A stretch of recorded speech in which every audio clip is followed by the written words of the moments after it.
Hello everyone. तो आज की इस क्लास में हम CITS जिन्होंने कोपा टेट से अपना फॉर्म फिलअप किया है, तो उनके लिए आज की इस क्लास बहुत ही इंपॉर्टेंट रहने वाली है। मोस्ट एक्सपेक्टेड क्वेश्चन हम करने वाले हैं आपके एग्जाम के लिए। एंड आपको पता है कि 75 क्वेश्चन आपके ट्रेड थ्योरी से ही रिलेटेड होंगे, जैसा कि आपको सामने दिख रहा है। एंड आपको एक चीज़ पता होगी कि आपका जो क्वेश्चन है 75 क्वेश्चन आपके ट्रेड थ्योरी के आएंगे, सभी को पता है। ठीक है, एक क्वेश्चन एक नंबर का होगा एंड कोई भी नेगेटिव मार्किंग नहीं है। तो आपको एग्जाम में सारे क्वेश्चन अटेम्प्ट करके आने हैं, कोई भी छोड़ना नहीं है। ठीक है, कोई भी आपको क्वेश्चन छोड़ना नहीं है क्योंकि नेगेटिव मार्किंग नहीं है। एक क्वेश्चन एक नंबर का होगा। ठीक है, सारी चीजें समझ गए। अब बात करते हैं हम। काफी सारे स्टूडेंट्स के मन में एक क्वेश्चन यही है कि क्या एम्प्लॉयबिलिटी स्किल भी आएगा। नहीं, एम्प्लॉयबिलिटी स्किल की क्वेश्चन आपके एग्जाम में नहीं आएंगे, केवल और केवल ट्रेड थ्योरी, ठीक है, and math and reasoning, that's it. इसके अलावा और कुछ आपके एग्जाम में नहीं पूछा जाएगा। एंड आपको पता होगा सबसे ज़्यादा फोकस आपको ट्रेड थ्योरी में ही करना है। तो चलिए स्टार्ट करते हैं अपनी मोस्ट एक्सपेक्टेड क्वेश्चन वाली क्लास को। एंड आपके लिए क्लास बहुत ही हेल्पफुल रहेगी। ठीक है, पहला क्वेश्चन है default file extension of WordPad is. WordPad में फाइल की डिफॉल्ट एक्सटेंशन क्या होती है? जो वर्डपैड है उसमें जो फाइल है वो किस एक्सटेंशन के साथ सेव होती है? तो वो होती है .rtf। Option number A2 .rtf। Next question है नोटपैड में कौन सी कीबोर्ड शॉर्टकट कुंजी समय और दिनांक को प्रदर्शित करने के लिए प्रयोग की जाती है? कौन सी कीबोर्ड शॉर्टकट कुंजी है, मतलब कीबोर्ड में कौन सी शॉर्टकट की है जिससे हम क्या कर सकते हैं, समय और दिनांक को प्रदर्शित कर सकते हैं? तो वो शॉर्टकट की कौन सी है? वो है F5। देखिए F5 के काफ़ी सारे यूजेस हैं। रिफ्रेश करने, डेस्कटॉप को रिफ्रेश करने के लिए भी यूज़ किया जाता है, राइट। ठीक है, चलिए थर्ड नंबर क्वेश्चन है quick launch bar will be added by default in. Quick launch bar default रूप से कहाँ होता है? ये जो क्विक लॉन्च बार है वो डिफॉल्ट रूप से कहाँ होता है? तो वो होता है right side of the start button. Start button के दाईं ओर होता है। अगर आपको ये सही से दिख नहीं रहा है ना, तो आपको क्या करना है, आपको क्या करना है भाई, आपको कुछ नहीं करना है, मैं ही कुछ करती हूँ। मैं थोड़ा सा और बड़ा कर लेती हूँ। अब ठीक है? हाँ, आई थिंक अब ठीक है। हाँ, आपको कुछ नहीं करना है, आपको क्वालिटी अपने वीडियो की थोड़ी सी बढ़ा लेनी है। ठीक है, 4 नंबर क्वेश्चन है आइकन में एरो प्रतीक का क्या अर्थ है? जो आइकन होते हैं उसमें एरो प्रतीक होते हैं, एरो सिंबल्स होते हैं, उनका क्या अर्थ होता है? उनका क्या अर्थ होता है? शॉर्टकट। ऑप्शन नंबर ए शॉर्टकट। कौन सा सिस्टम प्रोग्राम एक से अधिक एप्लीकेशन को निष्पादित करने के लिए प्रयोग किया जाता है? कौन सा सिस्टम प्रोग्राम एक से अधिक एप्लीकेशन को निष्पादित करने के लिए प्रयोग किया जाता है? तो वो है मल्टीटास्किंग। 6 नंबर क्वेश्चन है कौन सी फंक्शन कुंजी एक से अधिक फाइलों का चयन करने के लिए उपयोग होती है? एक से अधिक फाइलों का अगर हमें चयन करना होगा तो हम कौन सी शॉर्टकट की यूज करेंगे? एक से अधिक फाइलों को अगर हमें सिलेक्ट करना होगा तो वो शॉर्टकट कुंजी हुई control plus click. Control plus click. 7 number question है कंप्यूटर पर चलने वाला पहला प्रोग्राम कौन सा है जब कंप्यूटर बूट होता है? क्वेश्चन समझे, जब कंप्यूटर बूट होता है तो पहला प्रोग्राम कौन सा है जब कंप्यूटर चलता है? कंप्यूटर पर चलने वाला पहला प्रोग्राम कौन सा होता है जब कंप्यूटर बूट होता है? तो पहला प्रोग्राम कौन सा होगा? तो पहला प्रोग्राम होगा operating system. Operating system. 8 number question है इनमें से कौन एक ऑपरेटिंग सिस्टम है? इनमें से कौन ऑपरेटिंग सिस्टम? देखिए ये काफ़ी सिमिलर क्वेश्चन है, जब आपको याद होगा आपने ITA का एग्जाम दिया था तो काफ़ी सिमिलर ये क्वेश्चन है, बस थोड़ी लैंग्वेज चेंज कर दी है, राइट, ऑप्शंस थोड़े चेंज कर दिए हैं। आपने अगर अच्छे से पढ़ा होगा, कुछ याद होगा तो आपको पता होगा कि क्वेश्चन वही है एंड थोड़ा सा ऑप्शंस में चेंजमेंट किया गया है। तो इनमें से कौन एक ऑपरेटिंग सिस्टम है? Microsoft Word, Microsoft Access, desktop या फिर माइक्रोसॉफ्ट विंडोज? तो माइक्रोसॉफ्ट विंडोज एक क्या है? ऑपरेटिंग सिस्टम है। माइक्रोसॉफ्ट विंडोज एक ऑपरेटिंग सिस्टम है। 9 नंबर क्वेश्चन पर आते हैं, जल्दी जल्दी करते हैं क्योंकि क्वेश्चन हमें करने हैं और मुझे पता है कि आप 2x स्पीड पर देख रहे होगे, 2x पे नहीं तो 1.5x पर तो देख ही रही हो। एंड मैं सजेस्ट भी करूंगी कि आप इसी स्पीड पे देखो। हार्डब्रिड कंप्यूटर का एक उदाहरण है, देखो इधर हाइब्रिड लिखा है, मैंने हिंदी इंग्लिश नहीं पढ़ी। हाइब्रिड कंप्यूटर का क्या एग्जांपल है? इनमें से हाइब्रिड कंप्यूटर कौन सा है? इनमें से हाइब्रिड कंप्यूटर कौन सा है? तो वो है ECG। ECG इनमें से एक हाइब्रिड कंप्यूटर है।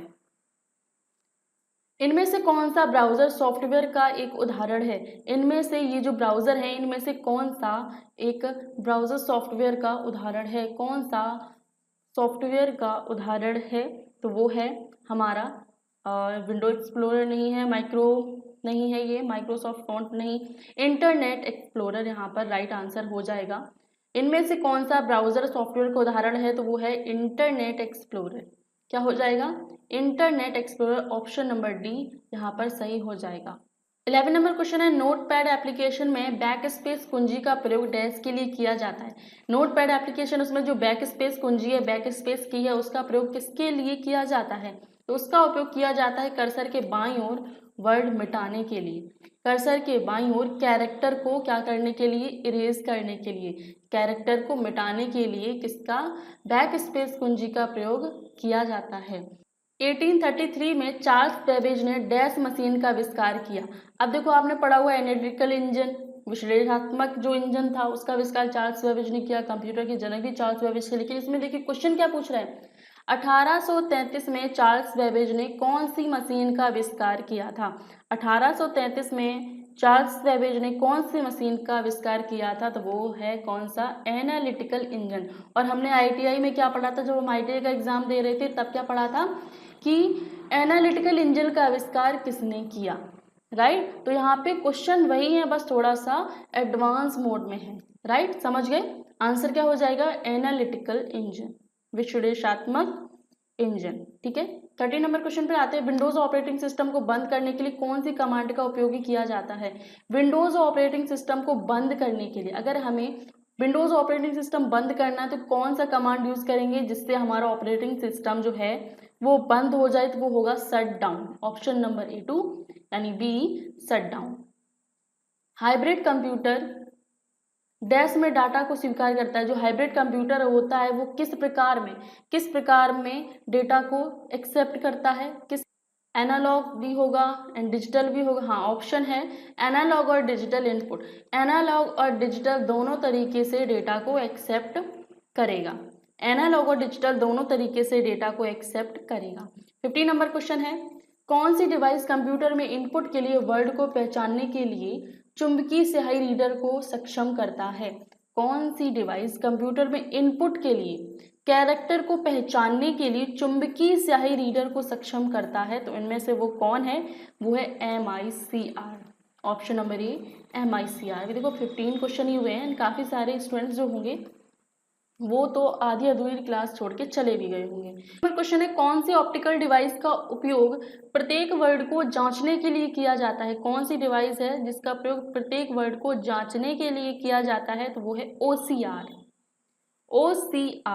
एंड पिछले क्वेश्चन में क्या था? कौन सी डिवाइस कंप्यूटर में इनपुट के लिए वर्ड को पहचानने के लिए चुंबकीय स्याही रीडर को सक्षम करता है? तो वो MICR। एंड यहाँ पे क्या था? प्रत्येक वर्ड को, ऑप्टिकल डिवाइस का प्रयोग प्रत्येक वर्ड को जांचने के लिए किया जाता है, तो वो है OCR। ASCII का विस्तृत रूप क्या है? फुल फॉर्म हमें ASCII का बताना है, इसका फुल फॉर्म क्या होता है? American standard code for information interchange. American standard code for information interchange, ASCII का ये विस्तारित रूप हो जाएगा। लोगों की का नाम है, नेम ऑफ लोगों की। कभी कभी देखो हिंदी भी कंफ्यूज करती है। ये जो लोगों की होती है उसका नाम और क्या होता है? नेम ऑफ लोगों की इज, लोगों की का नाम क्या होता है? लोगों की का नाम क्या होता है? विंडो की, ऑप्शन नंबर ए विंडो की। नेक्स्ट क्वेश्चन पे बढ़ते हैं, आइकन और विंडोज बैकग्राउंड कहाँ होते हैं? आइकन और विंडो बैकग्राउंड कहाँ पर होता है? आइकन और विंडो बैकग्राउंड कहाँ पर होता है? डेस्कटॉप पर। डेस्कटॉप पे आपको आइकन भी देखने को मिलेगा एंड विंडो बैकग्राउंड भी देखने को मिलेगा। जो भी आप अपनी डेस्कटॉप पर वॉलपेपर टाइप लगाते हो वही तो होता है, ठीक है। एंड वहाँ पर आपको आइकन्स भी देखने को मिलेंगे, ठीक है। जैसे आपको नीचे वाली पट्टी है, इसको क्या बोलते हैं? इसको टास्क बार बोलते हैं। एंड यहाँ पर इसको, इन जो ऐप्स हैं यहाँ पर इनको मैंने पिन करके रखा है, यानी कि ये ज़्यादा यूज होते हैं, इनको मैंने यहाँ पर पिन करके रखा है। तो एक क्वेश्चन ये भी बनता है कि पिन किए गए एप्लीकेशन कहाँ पर रखे जाते हैं? तो ये रखे जाते हैं टास्क बार में। ठीक है। इनमें से कौन सा बटन डेस्कटॉप विंडो को भरने के लिए प्रयोग होता है? इनमें से कौन सा बटन डेस्कटॉप विंडो को भरने के लिए प्रयोग होता है? तो वो है मैक्सिमाइज। मैक्सिमाइज। अगला क्वेश्चन है, इनमें से कौन स्मॉल ग्राफिक रिप्रेजेंटेशन एप्लीकेशन है? स्मॉल ग्राफिक रिप्रेजेंटेशन एप्लीकेशन है। ऑप्शन हमारे मेन्यू, शॉर्टकट, आइकन या फिर नन ऑफ द एबव। तो आंसर हमारा हो जाएगा आइकन। आइकन हमारा आंसर हो जाएगा। 22 नंबर क्वेश्चन है, निर्देशों के समूह को क्या कहते हैं? निर्देशों के समूह को क्या कहते हैं? प्रोग्राम कहते हैं। निर्देशों के समूह को क्या कहते हैं? प्रोग्राम कहते हैं। जॉयस्टिक डेस्क के लिए उपयोग होता है। जो जॉयस्टिक है आप लोगों ने देखा होगा, अब तो बहुत कम यूज होते हैं। जॉयस्टिक डेस्क के लिए उपयोग होता है। किसके लिए? जॉयस्टिक इनपुट के लिए यूज होता है, इनपुट देने के लिए। जॉयस्टिक एक इनपुट डिवाइस है, ये इनपुट देने के लिए यूज होता है। ठीक है, जॉयस्टिक क्या है? एक इनपुट डिवाइस है। कंप्यूटर सिस्टम डैश से बना है। कंप्यूटर सिस्टम किससे बना है? सर्किट एंड प्रोग्राम से, सॉफ्टवेयर एंड प्रोग्राम से, या फिर हार्डवेयर एंड सॉफ्टवेयर से। तो जो कंप्यूटर सिस्टम है वो हार्डवेयर एंड सॉफ्टवेयर से बना है। ठीक है। एंड ये देखिए, निमी द्वारा ही प्रोवाइडेड क्वेश्चन है। उन्होंने ही, निमी ने ही, बीजीटे द्वारा ही ये प्रोवाइडेड क्वेश्चन है। तो इसमें आपको कोई भी डाउट नहीं होना चाहिए। ठीक है, हर क्वेश्चन आपको आपके एग्जाम में हेल्प करेगा। कीबोर्ड में डेस्क फंक्शन कुंजियां होती हैं। आपने अगर कीबोर्ड देखा हो, आपने कभी लैपटॉप या फिर कंप्यूटर को चलाया तो आपने कीबोर्ड देखा होगा, तो वहां पर आपको फंक्शन कुंजी देखने को मिलती हैं। फंक्शन कुंजी F1, F2, F3 इस तरीके से। तो आपको पता होगा फंक्शन कुंजी कितनी होती हैं? 11 होती हैं, 10 होती हैं, 9 होती हैं, फिर 12 होती हैं। भाई मेरे सामने तो मुझे कीबोर्ड में 12 दिख रही हैं, तो 12 ही होती हैं। ठीक है, 12 फंक्शन कुंजी होती हैं। कंप्यूटर से मौजूदा सॉफ्टवेयर को हटाने का सही और सुरक्षित तरीका कौन सा है? अगर कंप्यूटर से हमें रिसेंट जो सॉफ्टवेयर हटाना है तो उसके लिए सही और सुरक्षित तरीका कौन सा होगा? सही और सुरक्षित तरीका कौन सा होगा? तो वो होगा अनस्टॉलिंग। अनस्टॉल कर दो। कौन से दो तरीके डेस्कटॉप और विंडोज को व्यवस्थित करने के लिए उपयोग किए जाते हैं? कौन से दो तरीके डेस्कटॉप पर विंडोज को अरेंज करने के लिए, व्यवस्थित, क्या हिंदी लिखी है, करने के लिए उपयोग किए जाते हैं? कौन से दो तरीके हैं जो क्या करेंगे? डेस्कटॉप पर विंडोज को क्या करेंगे? अरेंज करेंगे। तो वो कौन से दो तरीके होंगे? तो वो दो तरीके होंगे cascade and tile. Cascade and tile, ये दो तरीके होंगे। अंतिम क्रिया को पलटने के लिए कौन सी कमांड का प्रयोग किया जाता है? What is the feature to reverse the last action? अगर हमें कोई एक्शन रिवर्स करना है, जो हमने पिछला एक्शन किया उसको फिर से रिवर्स करना है, तो उसके लिए हम क्या करेंगे? कोई भी क्रिया अगर हमें रिवर्स करनी है तो उसे उसके लिए हम क्या करेंगे? कॉपी करेंगे, कट करेंगे, रेडो करेंगे, फिर अंडो करेंगे। अंडो करेंगे, है ना, अंडो करेंगे। रिवर्स करना है, अंडो करेंगे। कौन सी शॉर्टकट कुंजी का उपयोग फाइंड डायलॉग बॉक्स को ओपन करने के लिए यूज होता है? कौन सी कुंजी का उपयोग फाइल डायलॉग बॉक्स को हमें ओपन करने के लिए यूज करते हैं? कौन सी कुंजी करते हैं? कौन सी कुंजी हम किस लिए करते हैं? फाइंड डायलॉग बॉक्स को ओपन करने के लिए यूज करते हैं। तो वो है हमारी F3। F3 फंक्शन कुंजी है जिसका हम फाइंड डायलॉग बॉक्स ओपन करने के लिए यूज करते हैं। 30 नंबर क्वेश्चन है, डॉट मैट्रिक्स प्रिंटर की गति क्या है? डॉट मैट्रिक्स प्रिंटर की गति को हम किस में मापते हैं? सॉरी, डॉट मैट्रिक्स प्रिंटर की जो गति है उसको हम किस में मापते हैं? उसको हम मापते हैं CPS में। CPS में मापते हैं। नेक्स्ट क्वेश्चन है, सी लैंग्वेज में निम्न अर्थमेटिक ऑपरेटर में से कौन सा केवल पूर्णांक ऑपरेंड करता है? कौन सा केवल पूर्णांक ऑपरेंड लेता है? कौन सा केवल ऑपरेंड पूर्णांक लेता है? वो कौन है? Modulus operator. आंसर हमारा क्या हो जाएगा? मॉडुलस ऑपरेटर आंसर हो जाएगा। फ्लो चार्ट में कौन सा प्रतीक निर्णय लेने के लिए प्रयोग किया जाता है? Decision making. डिसीजन मेकिंग के लिए हम कौन सा प्रतीक का यूज करते हैं? कौन से प्रतीक का प्रयोग हम डिसीजन मेकिंग के लिए करते हैं? तो वो है ऑप्शन नंबर A3, ये शेप। ठीक है। तीसरी पीढ़ी के कंप्यूटरों में मेमोरी डिवाइस डैश है। इनमें से तीसरी पीढ़ी के कंप्यूटर में कौन सी मेमोरी डिवाइस है? तीसरी पीढ़ी के कंप्यूटर में मेमोरी डिवाइस है integrated circuit, IC, integrated circuit, तीसरी पीढ़ी आपको याद रखना है। एंड वैक्यूम ट्यूब तो आपको याद ही होगा, पहली पीढ़ी का है ये। इससे ज़्यादा क्वेश्चन बनते हैं, पहली पीढ़ी का कौन सा कंपोनेंट है? Vacuum tubes. ठीक है, नेक्स्ट क्वेश्चन है, टेम्पलेट का प्रीव्यू देखने के लिए कमांड कौन सी स्टाइल गैलरी में है? टेम्पलेट का प्रीव्यू देखना है अगर हमें, तो कमांड कौन सी स्टाइल गैलरी में है? कमांड कौन सी स्टाइल गैलरी में है? तो फाइल में नहीं होता है, फॉर्मेट, ऑप्शन बी फॉर्मेट यहाँ पर राइट आंसर हो जाएगा। किसी दस्तावेज में पेज के पीछे दिखाई देने वाली छवि को क्या कहा जाता है?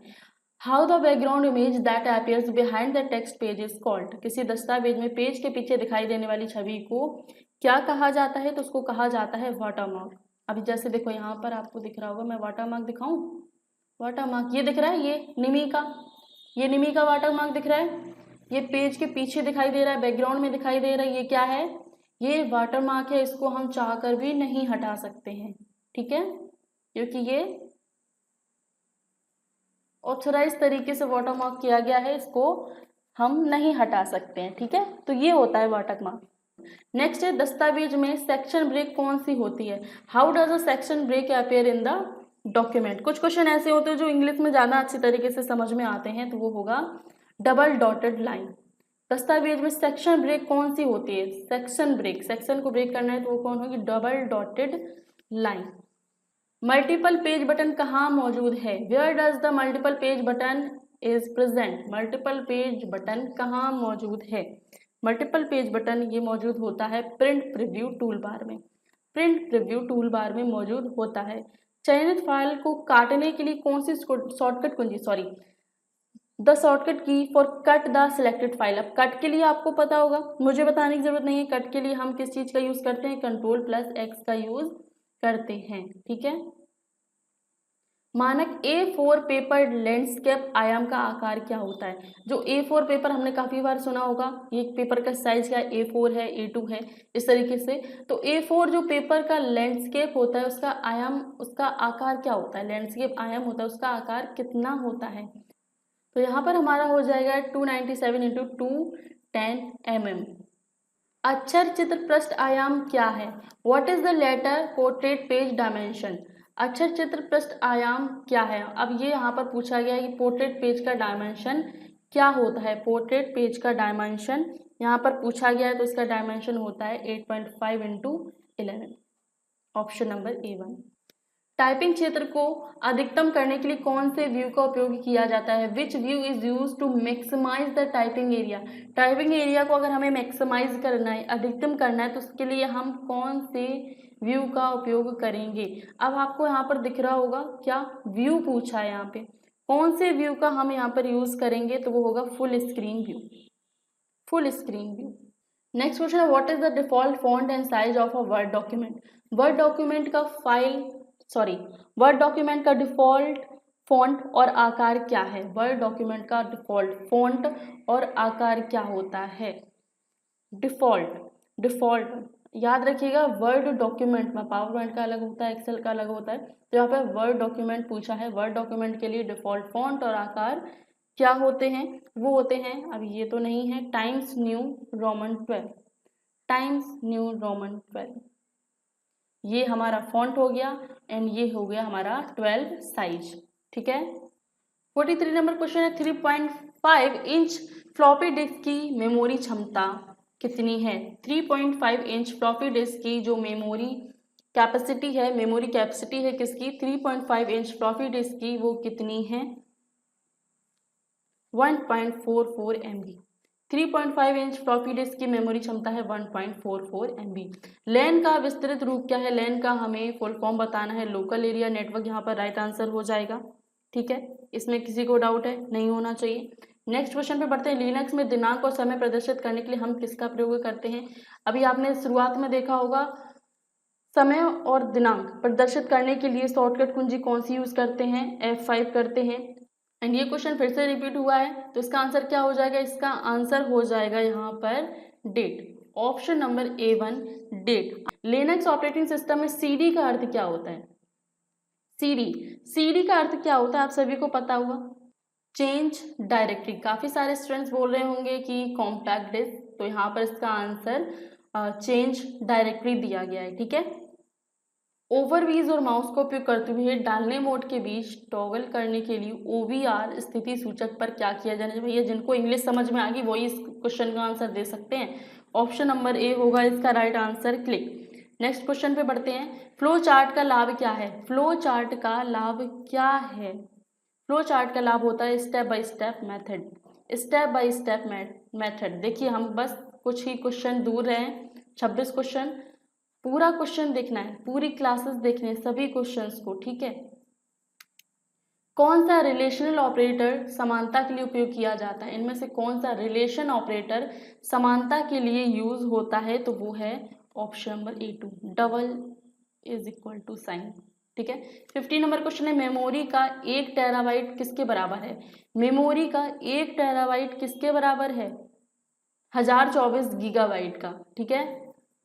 1024 GB का किसके बराबर होता है? 1 टेराबाइट के बराबर होता है, राइट, समझ गए। एंड 1 GB किसके बराबर होता है? 1024 मेगाबाइट का, राइट, ठीक है।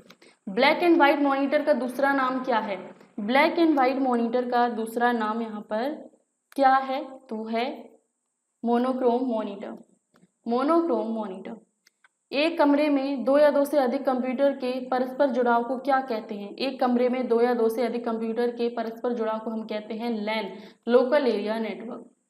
Expansion from IP is, IP का विस्तार हमें बताना है। देखिए वही क्वेश्चन है जो हमने IT में पढ़े थे, बस थोड़ा सा एडवांस लेवल में है, ठीक है। क्वेश्चन वही है, थोड़ी सी लैंग्वेज चेंज की हुई। आपने अभी तक इतने क्वेश्चन किए उसमें आपको पता चल गया होगा। तो IP का विस्तार रूप क्या है? Internet protocol. क्या होगा? इंटरनेट प्रोटोकॉल यहाँ पर आपका राइट आंसर हो जाएगा। मास्टर दस्तावेज, मास्टर डॉक्यूमेंट व्यू के अलावा कौन सा व्यू उपयोगकर्ता को मास्टर दस्तावेज के साथ काम करने की अनुमति देता है? मतलब मास्टर दस्तावेज व्यू यानी कि मास्टर डॉक्यूमेंट व्यू के अलावा कौन सा है जो मास्टर दस्तावेज के साथ काम करने की अनुमति देता है? कौन सा व्यू है जो उपयोगकर्ता को डॉक्यूमेंट के साथ काम करने की अनुमति देता है? तो वो है हमारा normal view. Normal view. Domain extension काम का अर्थ है, डोमेन एक्सटेंशन काम का अर्थ डैश है। डोमेन एक्सटेंशन काम का अर्थ क्या होता है? कमर्शियल। कमर्शियल। यदि आपने शॉर्टकट कुंजी सेटिंग्स नहीं बदली है तो कौन सी फंक्शन कुंजी आपको अपने संपूर्ण दस्तावेज की वर्तनी की जांच करने की अनुमति देगी? आपको पता होगा हमें अगर अपनी डॉक्यूमेंट की वर्तनी की जांच करनी है, ठीक है, स्पेलिंग को चेक करना है, तो कौन सी शॉर्टकट कुंजी यूज करेंगे? तो वो होगी F7। कौन सी कुंजी होगी? वो होगी F7। फ्लो चार्ट प्रतीक, ये फ्लो चार्ट प्रतीक है, इसका उद्देश्य क्या है? ये डायमंड शेप का जो है इसका प्रतीक क्या है? फ्लो चार्ट में ये जो डायमंड शेप है इसका उद्देश्य क्या है? इसका क्या अर्थ है? तो इसका अर्थ होता है डिसीजन मेकिंग, निर्णय लेना, डिसीजन मेकिंग। नेक्स्ट है कंपाइलर यह पता लगा सकता है कि त्रुटि किस प्रकार क्या है। अरे इंग्लिश पढ़ो। The compiler can detect the type of error is, हम ये जो कंपाइलर है ये पता लगा सकता है कि जो त्रुटि है वो किस प्रकार की है। ये क्वेश्चन है, कंपाइलर पता लगा सकता है कि जो त्रुटि है वो किस प्रकार की है, तो वो है syntax error. The compiler can detect the type of error is syntax error. Next है त्रुटियों को अलग और ठीक करने की प्रक्रिया को क्या कहते हैं? त्रुटियों को अलग करना और उनको क्या करना? ठीक करना। तो ये प्रक्रिया क्या कहलाती है? ये प्रक्रिया कहलाती है प्रोग्राम डिबगिंग। Program debugging. किस कमांड का उपयोग बार बार कार्य करने के लिए शॉर्टकट कुंजी है? किस कमांड का उपयोग बार बार कार्य करना, बार बार कार्य करने के लिए शॉर्टकट कुंजी कौन सी होती है? वो कौन सा कमांड होगा जो बार बार कार्य करने के लिए प्रयोग की जाती है? तो वो है रीडो।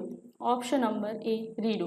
नेक्स्ट क्वेश्चन है सी लैंग्वेज में प्रोग्राम को निष्पादित करने के लिए शॉर्टकट कुंजी क्या है? सी लैंग्वेज में प्रोग्राम को निष्पादित करना है तो उसके लिए शॉर्टकट कुंजी कौन सी होगी? सी लैंग्वेज में प्रोग्राम को निष्पादित करने के लिए शॉर्टकट कुंजी कौन सी होगी? वो होगी Ctrl+F9। Ctrl+F9। क्वेश्चन आपको बार बार पढ़ना है, ठीक है। एंड ये क्लास मतलब देखनी ही देखनी, एक बार नहीं समझ आ रही है दूसरी बार जरूर देखो, एग्जाम में इससे आपको क्वेश्चन देखने को जरूर मिलेंगे, ठीक है। कौन सी टूल बार का उपयोग बुलेट्स को इंसर्ट करने के लिए प्रयोग किया जाता है? कौन सा टूल बार है जिसका प्रयोग हम बुलेट्स को इंसर्ट करने के लिए करते हैं? बुलेट्स कहाँ पर होते हैं? बुलेट्स कहाँ पर होते हैं आपको पता है? देखो, उपयोग बुलेट्स को इंसर्ट करने के लिए प्रयोग किया जाता है, वो है फॉर्मेटिंग। ऑप्शन नंबर ए 1 फॉर्मेटिंग। नेक्स्ट क्वेश्चन पे बढ़ते हैं। कौन सी मेनू फाइल को अलग नाम या स्थान से सेव एज करने के लिए उपयोग होता है? कौन सी फाइल मेनू को अलग नाम या स्थान से सेव एज करने के लिए उपयोग होता है? तो ये हमारा आंसर हो जाएगा क्या? फाइल। लूप से नियंत्रण समाप्त करने के लिए कौन सी स्टेटमेंट का उपयोग किया जाता है? लूप से नियंत्रण समाप्त करना है तो उसके लिए कौन से स्टेटमेंट का यूज होगा? तो वो होगा break. 65 number question. C language में कौन सा फंक्शन लोअर केस को अपर केस कैरेक्टर में बदलने के लिए प्रयोग होता है? कौन सा फंक्शन लोअर केस को अपर केस कैरेक्टर में बदलने के लिए प्रयोग किया जाता है? तो वो है टू अपर। लोअर केस से अपर केस में, तो क्या होगा? To upper. 66 नंबर क्वेश्चन है। सी लैंग्वेज में कौन से फंक्शन का उपयोग जांचने के लिए किया जाता है कि दिया गया इनपुट नंबर है या नहीं? क्वेश्चन आई होप समझ में आ रहे होंगे। कौन से फंक्शन का उपयोग जांचने के लिए किया जाता है कि दिया गया इनपुट नंबर है या नहीं? नंबर है या नहीं, वो होगा इज डिजिट। अब भाई नंबर की बात आई है तो इज डिजिट, ठीक है। अंतिम पेज से प्रथम पेज तक डॉक्यूमेंट को प्रिंट करने के लिए क्या विकल्प चुना जाना चाहिए? देख रहे हो, अंतिम पेज से प्रथम पेज तक डॉक्यूमेंट को प्रिंट करने के लिए अगर हमें पूरा पेज, अंतिम पेज से लेके पूरा प्रथम पेज तक पूरा डॉक्यूमेंट अगर हमें प्रिंट करना है तो उसके लिए हम कौन से विकल्प का चयन करेंगे? तो वो विकल्प है reverse print order. Reverse print order आपने देखा होगा कि ऊपर से नीचे नहीं बोला है, प्रथम पेज से अंतिम पेज नहीं बोला है, इन्होंने अंतिम पेज से प्रथम पेज बोला है, उल्टा बोला है, यानी रिवर्स, ठीक है, इसलिए reverse print order. 68 number question है। एक चर जो दूसरे की मेमोरी का एड्रेस रखता है उसे क्या कहते हैं? एक चर, एक वेरिएबल जो दूसरे की मेमोरी का एड्रेस रखता है उसे क्या कहते हैं? उसे कहते हैं pointer. Option number C pointer. C language में फाइल को पढ़ने और लिखने के लिए उपयोग किया जाता है तो उस फाइल का मोड नाम क्या होगा? सी लैंग्वेज में फाइल को पढ़ने और लिखने के लिए उपयोग किया जाता है तो उस फाइल का जो मोड होगा उसका नाम क्या होगा? फाइल के मोड का नाम क्या होगा? तो वो होगा R+। Option number B R+। 70 number question है। यूजर को देखने या सिस्टम को हटकर करने के लिए, जैसे हार्डवेयर लगाना, सॉफ्टवेयर को हटाना, यूजर अकाउंट को नियंत्रण किया जाना, जिससे देखो हिंदी समझ ही नहीं आई। User to view and multiple basic system setting, adding hardware, removing software and controlling user accounts are used to allow control panel। Linux operating system में आवश्यक लाइब्रेरी फाइल को डैश डायरेक्टरी में रखा जाता है। डैश डायरेक्टरी में रखा जाता है, किसमें? बिन में रखा जाता है। लिनक्स ऑपरेटिंग सिस्टम में आवश्यक लाइब्रेरी फाइल को बिन डायरेक्टरी में रखा जाता है। मॉडल प्रतिक्रिया नहीं देता है, मॉडम जो है वो प्रतिक्रिया नहीं देता है। यदि आप डायल आउट करते हैं तो मॉडम है वो प्रतिक्रिया नहीं देता है। यदि आप दूसरे कंप्यूटर पर दूसरा मॉडल डायल करते हैं तो एक ही परिणाम होता है। ये समस्या क्या है? समस्या समझ में आ गई? यदि आप डायल आउट करते हैं तो मॉडम प्रतिक्रिया नहीं देता है। यदि आप दूसरे कंप्यूटर पर दूसरा मॉडम डायल करते हो तो एक ही परिणाम होता है। तो ये समस्या क्या कहलाती है? ये समस्या कहलाती है क्या? ये समस्या कहलाती है बैड फोन लाइन, खराब फोन लाइन। 73 नंबर क्वेश्चन है। कौन से प्रोटोकॉल का उपयोग इंटरनेट पर ईमेल संचरण के लिए किया जाता है? इनमें से कौन सी प्रोटोकॉल का प्रयोग ईमेल संचरण के लिए किया जाता है? तो वो है SMTP। 74 नंबर क्वेश्चन है।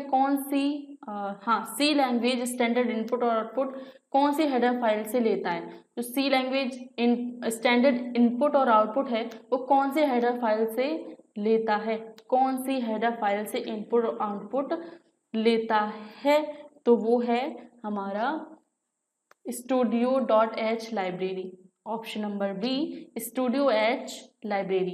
MS एक्सेस उदाहरण है, MS एक्सेस का इनमें से कौन सा उदाहरण है? MS एक्सेस का, MS एक्सेस का इनमें से उदाहरण है वो है DBMS। DBMS MS एक्सेस का एक उदाहरण है, एक एग्जाम्पल है। सैंपल पेपर ये आपका ऑलरेडी हो चुका है एंड अब हम करेंगे क्या? Model paper. ठीक है, मॉडल पेपर करेंगे जिसमें मॉडल पेपर 1, 3 मॉडल पेपर हम करेंगे, दैट्स इट। आपको सैंपल पेपर देख लेना है, ऑलरेडी हो चुका है मॉडल पेपर। पहला मॉडल पेपर आज हम करने वाले हैं कंप्यूटर नेटवर्क में इंटर प्रोसेस कम्युनिकेशन फ्लो के एंड पॉइंट के लिए क्या टर्म है। ऑप्शंस हमारे port, machine, socket and fourth option हमारा क्या है?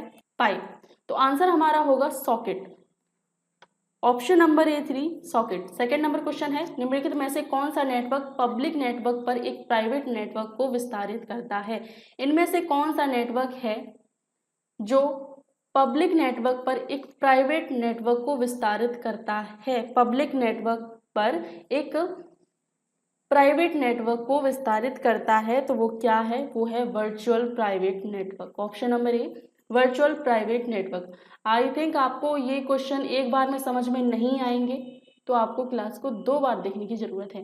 निम्नलिखित में से कौन सा उपकरण पैकेट में शामिल राउटिंग की जानकारी को प्रोसेस करके नेटवर्क के बीच पैकेट को फॉरवर्ड करता है? निम्नलिखित में से कौन सा उपकरण है, कौन सा उपकरण पैकेट में शामिल राउटिंग की जानकारी को प्रोसेस करके नेटवर्क के बीच पैकेट को फॉरवर्ड करता है? तो वो क्या है? वो आपका होगा राउटर, जिसको रूटर भी हिंदी में बोलते हैं। कौन सा नेटवर्क सभी मशीनों के बीच कम्युनिकेशन चैनल को साझा करता है? कौन सा नेटवर्क सभी मशीनों के बीच कम्युनिकेशन चैनल को साझा करता है? वो आपका हो जाएगा ब्रॉडकास्ट नेटवर्क। ब्रॉडकास्ट नेटवर्क जो है, जो सभी मशीनों के बीच कम्युनिकेशन चैनल को साझा करता है। फिफ्थ नंबर क्वेश्चन है, यदि एक लिंक प्रति सेकेंड 4000 फ्रेम प्रसारित करती है, यदि एक लिंक प्रति सेकेंड 4000 फ्रेम प्रसारित करता है और प्रत्येक स्लॉट में 8 बिट्स होते हैं क्वेश्चन को समझोगे आपको समझ में आएगा। ठीक है, तो टाइम डिवीजन मल्टीप्लेक्सिंग TDM जिसको बोलते हैं का उपयोग करके सर्किट की ट्रांसमिशन दर क्या है? ये क्वेश्चन बहुत बड़ा है, अच्छे से आराम से समझने की जरूरत है। यदि एक लिंक प्रति सेकेंड 4000 फ्रेम प्रसारित करती है और प्रत्येक स्लॉट में 8 बिट्स होते हैं, तो टाइम डिवीजन जो TDM है उसका उपयोग करके सर्किट की ट्रांसमिशन दर क्या है? तो उसकी दर क्या होगी? 32 kbps। 6 नंबर क्वेश्चन है, कंप्यूटर और कीबोर्ड के बीच संचार में किस प्रकार का ट्रांसमिशन शामिल है? कंप्यूटर और कीबोर्ड के बीच संचार में किस प्रकार का ट्रांसमिशन शामिल होता है? तो वो होता है सिंप्लेक्स। किस प्रकार का transmission? Simplex transmission. 7 number question है, एक वर्चुअल सर्किट नेटवर्क में प्रत्येक पैकेट में क्या होता है? एक वर्चुअल सर्किट नेटवर्क में प्रत्येक पैकेट में क्या होता है? प्रत्येक पैकेट में क्या होता है? तो ये देखिए यहाँ, तो ये हाँ, अ शॉर्ट VC नंबर, एक छोटा VC नंबर होता है। कंप्यूटर नेटवर्क क्या है? कंप्यूटर नेटवर्क क्या है ये हमें बताना है। कंप्यूटर नेटवर्क क्या है? आपस में कनेक्टेड कंप्यूटरों और डिवाइस का एक संग्रह है जो कम्युनिकेट और शेयर कर सकता है।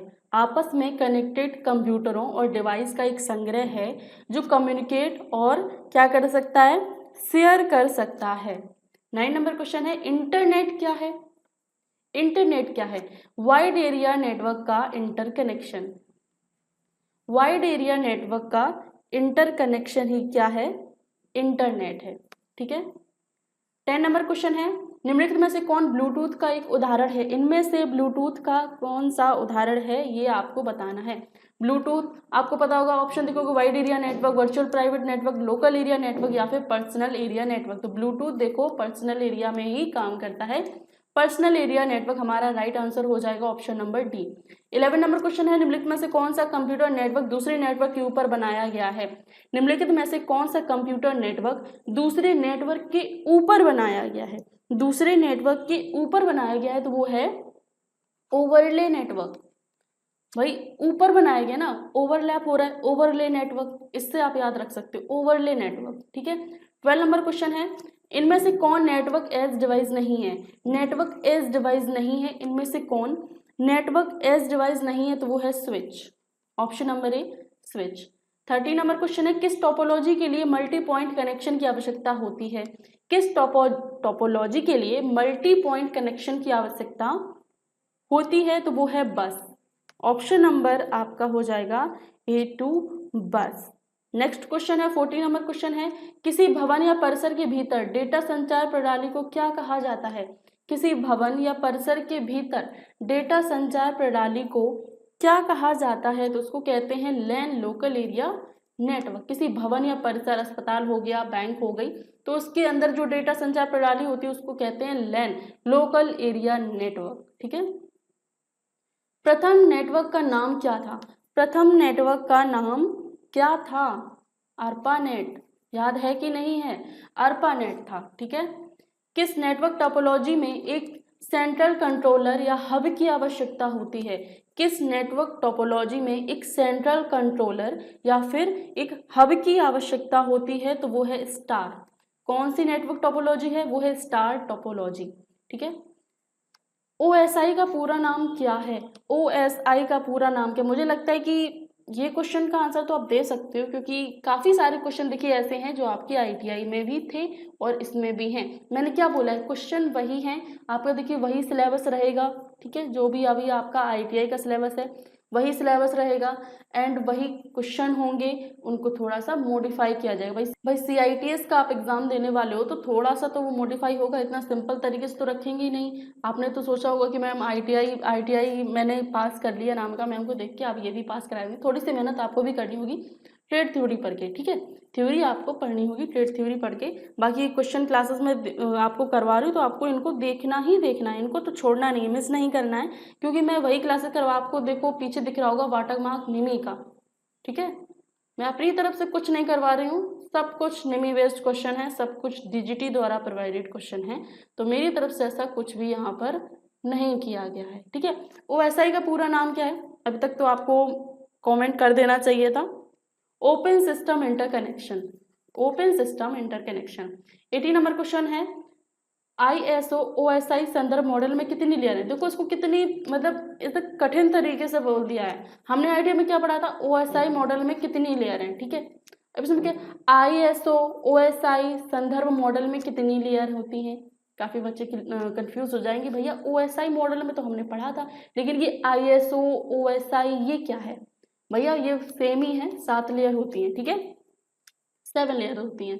और कैसे याद करनी है आपको पता होगा, मैंने आपको एक वीडियो बनाई थी, आपको एक क्या बताई थी, ट्रिक बताई थी किस तरीके से याद करना है। आज फिर से टेस्ट नहीं देना पड़ेगा, ये एक ट्रिक थी, किस तरीके से इसमें अप्लाई होगा वो आप वीडियो देख लीजिएगा चैनल पर जाके। ठीक है, मैं आपको डिस्क्रिप्शन में उसकी लिंक दे दूंगी। डेटा लिंक लेयर किस लेयर में पैकेट लेती है और उन्हें ट्रांसमिशन के लिए फ्रेम में समाहित करती है? डेटा लिंक लेयर किस लेयर से पैकेट लेती है? डेटा लिंक लेयर किस लेयर से पैकेट लेती है और उन्हें ट्रांसमिशन के लिए फ्रेम में समाहित करती है? उन्हें ट्रांसमिशन के लिए फ्रेम में समाहित करती है, तो वो है network layer, option C network layer. 20 number question है, सामान्य नेटवर्क मॉडल में डिलीवरी की प्रक्रिया के लिए कौन सी लेयर जिम्मेदार है? Which layer is responsible for process to process delivery in a general network model? कौन सी जिम्मेदार है लेयर किसके लिए? सामान्य नेटवर्क मॉडल में डिलीवरी की प्रक्रिया के लिए कौन सी जिम्मेदार है? तो वो है ट्रांसपोर्ट लेयर। कौन सी लेयर हो जाएगी? ट्रांसपोर्ट लेयर हो जाएगी। नेक्स्ट क्वेश्चन है 21 नंबर क्वेश्चन, निम्नलिखित में से कौन डोमेन नाम प्रणाली का रखरखाव करता है? निम्नलिखित में से कौन डोमेन नाम प्रणाली का रखरखाव करता है? Which of the following maintains the domain name system? कौन इस प्रणाली का रखरखाव करता है? वो है आपका distributed database system. Distributed database system. जब विभिन्न कंप्यूटरों का संग्रह अपने ग्राहकों को एक सुसंगत प्रणाली के रूप में दिखाई देता है तो उसे क्या कहा जाता है? जब विभिन्न कंप्यूटरों का संग्रह अपने ग्राहकों को एक सुसंगत प्रणाली के रूप में दिखाई देता है तो उसे क्या कहा जाता है? क्या कहा जाएगा? वो आपका कहा जाएगा डिस्ट्रीब्यूटेड सिस्टम आपका कहलाएगा। 23rd नंबर क्वेश्चन है, जावा में कैरेक्टर वेरिएबल घोषित करने का सही तरीका इनमें से कौन सा है? जावा में कैरेक्टर वेरिएबल को घोषित करना है, कैरेक्टर के वेरिएबल को घोषित करना है तो कौन सा तरीका यहाँ पर सही होगा? तो वो होगा हमारा ऑप्शन नंबर ए, यहाँ से, ठीक है। ये हमारे कैरेक्टर जो वेरिएबल है, कैरेक्टर वेरिएबल को घोषित करने का बिल्कुल सही तरीका है।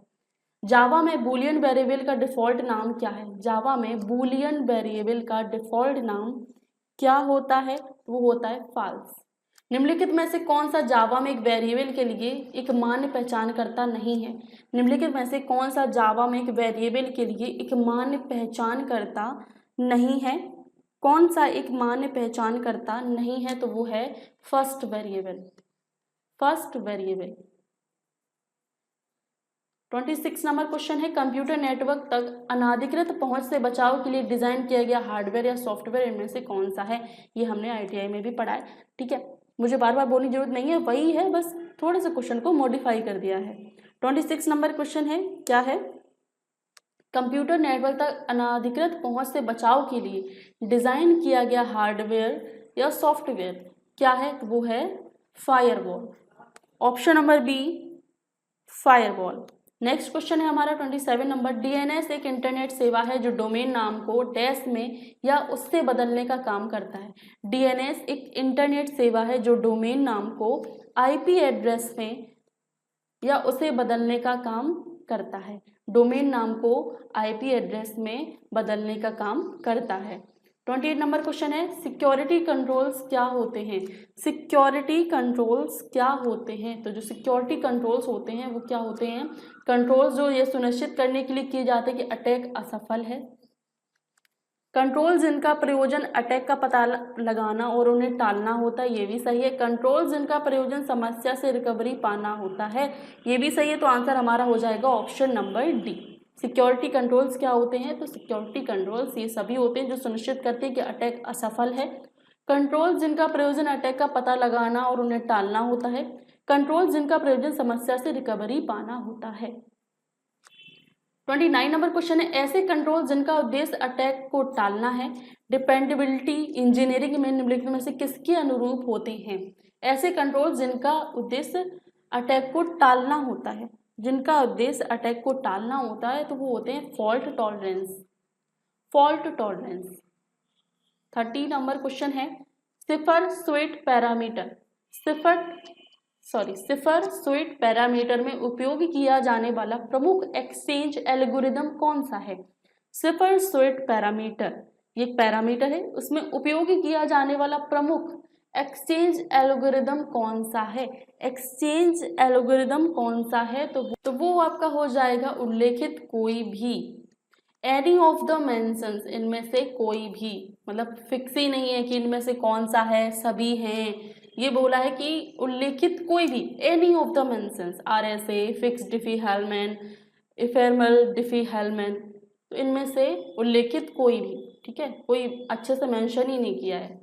निम्नलिखित में से कौन सी हायर लेयर SSL प्रोटोकॉल नहीं है? SSL प्रोटोकॉल नहीं है, हायर लेयर SSL प्रोटोकॉल नहीं है। इनमें से कौन सी SSL प्रोटोकॉल नहीं है? तो वो है अलार्म प्रोटोकॉल, ठीक है। 32 नंबर क्वेश्चन है, निम्नलिखित में से कौन सा सेशन स्टेट पैरामीटर नहीं है? सेशन स्टेट पैरामीटर इनमें से कौन सा नहीं है? तो आपका हो जाएगा सर्वर राइट की ये एक क्या स्टेट पैरामीटर नहीं है, session state parameter server right की नहीं है। नेक्स्ट बढ़ते हैं, क्रिप्टोग्राफी में इनपुट मैसेज को क्या कहा जाता है? क्रिप्टोग्राफी में इनपुट मैसेज को क्या कहा जाता है? तो उसको कहा जाता है प्लेन टेक्स्ट। ऑप्शन नंबर ए, क्रिप्टोग्राफी में इनपुट मैसेज को प्लेन टेक्स्ट कहा जाता है। 34 नंबर क्वेश्चन है, क्रिप्टोग्राफी का प्रयोग मैसेज के सुरक्षित रखने और डैश से अप्रभावित रखने के लिए होता है। क्रिप्टोग्राफी का प्रयोग मैसेज को सुरक्षित रखने और किससे अप्रभावित रखने के लिए होता है? किससे? अटैक्स। क्रिप्टोग्राफी का प्रयोग मैसेज के सुरक्षित रखने और अटैक से अप्रभावित रखने के लिए होता है। www का पूर्ण रूप क्या है? World wide web, right? World wide web. And www 4 word, world wide web consortium, WWC, ठीक है। W3C का फुल फॉर्म ये हमने ITI में पढ़ा था, वर्ल्ड वाइड वेब कंसोर्टियम।